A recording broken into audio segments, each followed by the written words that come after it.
Hi everyone, this is Corey from Radical Health joining you again to tell you all about another underappreciated vegetable, and that is celeriac or celery root. Now, you find this vegetable usually around the turnips and rutabagas in the grocery store aisle, or maybe you got it in your CSA and you're not sure what to do with it.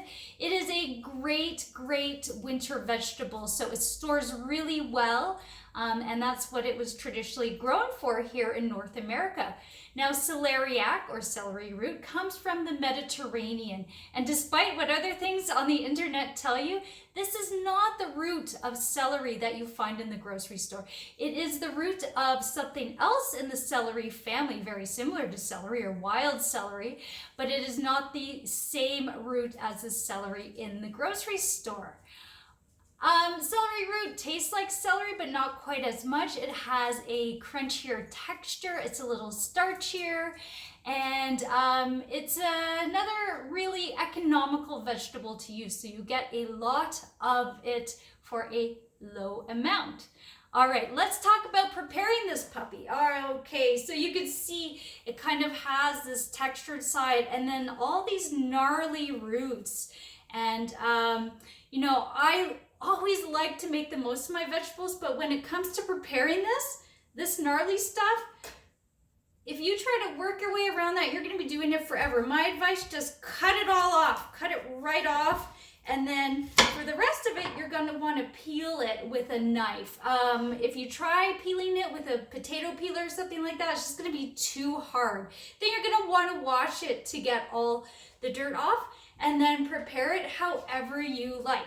Now, once you chop it, it will start to discolor just like apples do. And if you want, you could put it in a little bit of water and lemon juice to prevent that from happening, which is great if you're going to use it raw, which is one of the main ways to eat this vegetable. You could eat this raw.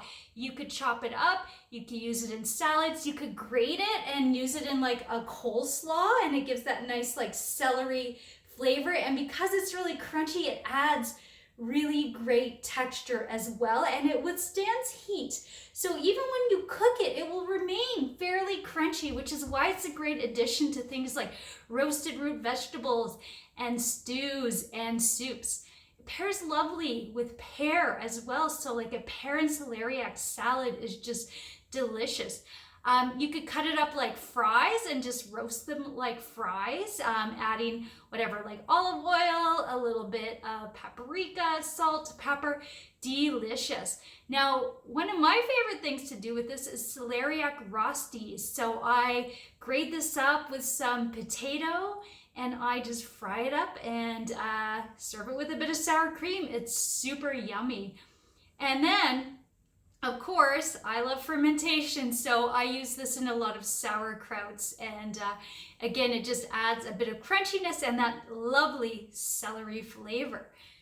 Okay, so in terms of nutrition, this thing is really high in fiber. It has a lot of prebiotic fiber. Those are the types. That's the type of fiber that feeds the good bacteria.